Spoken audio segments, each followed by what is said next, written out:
What's going on, everybody? My name is Andrew Oliva and I love to review movies. If you haven't already, please click the like button and hit subscribe. It helps me out so much. Andor is the newest Star Wars Disney Plus TV show, and I didn't really know what to expect from the show. I didn't watch this show week to week. I don't know why I didn't do that. It's just I got behind on other things and I finally finished up today. And I think a big thing was that they released, I think, the first 3 episodes all at once. And I think that was a mistake because the episodes are really slow. And there's a lot crammed into each episode. So I think if they was spaced out each episode, not just dropped all 3 of them, I think that would have been a smarter idea to get people watching it week to week. But I just fell behind on the show and I just picked it up today and I finished it and I'm going to share my thoughts. So what did I think about Andor? I think it's one of the best things Star Wars has done in a long time. The Book of Boba Fett was a huge disappointment and Obi-Wan Kenobi was okay. I didn't hate Obi-Wan Kenobi like some other people. I just found it to be weak in its overall story. I loved everything they did between Darth Vader and Obi-Wan. I thought that all of that was amazing, but as a whole, Obi-Wan didn't really work for me. And another thing was I really wasn't excited for an Andor series. Out of all the characters you could choose, you choose Cassian Andor from that one spin-off movie that you did a few years ago. It was just a weird choice as a character, and I was excited that it was going to be a spy, espionage type show, but again, I just didn't know what to expect, and after finally seeing the show, I can say that this is definitely the best thing Star Wars has done in a long time. It's right up there with The Mandalorian. I think it's a better written show than The Mandalorian. Would I prefer to watch this again or The Mandalorian? I would probably choose The Mandalorian. The Mandalorian is a lot more rewatchable than this show, but this show with its writing blows The Mandalorian out of the water. I was very impressed by this show.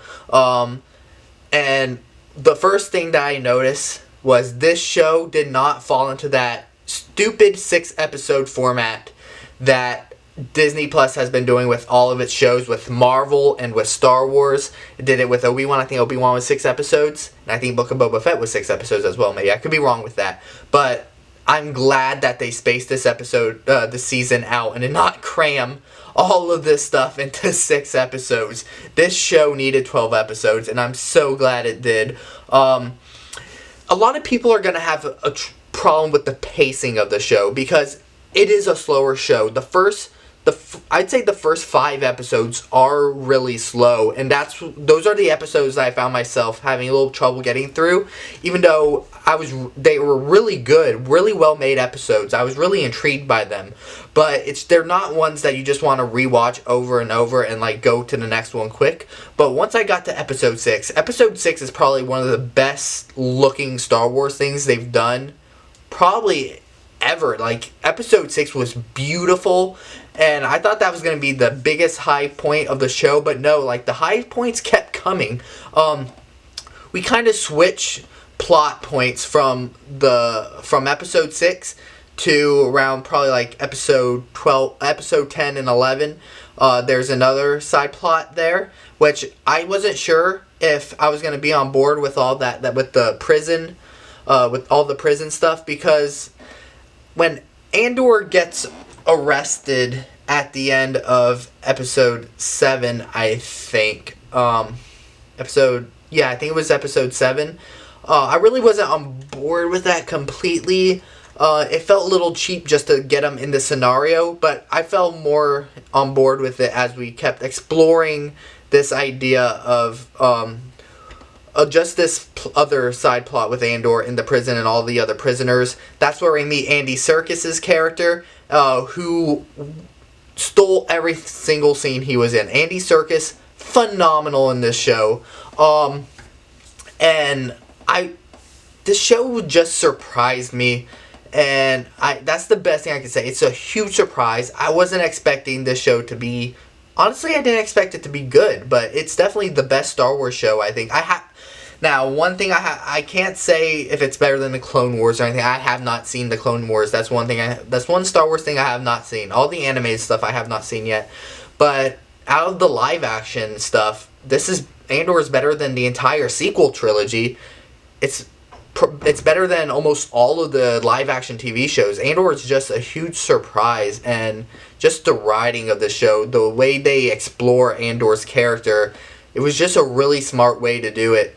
And yeah, if you were hesitant to check this one out, I get it. I get it that it's a lot slower show, but I still recommend give this a shot. It's definitely a more mature show. It's a little bit darker than what Book of Boba Fett was, but I love this show so much. And honestly, I don't know if they do a season 2.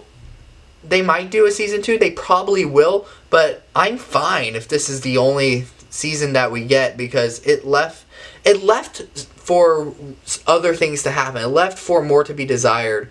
But honestly, that's where kind of, if you look at Rogue One as a sequel to this, I think it works.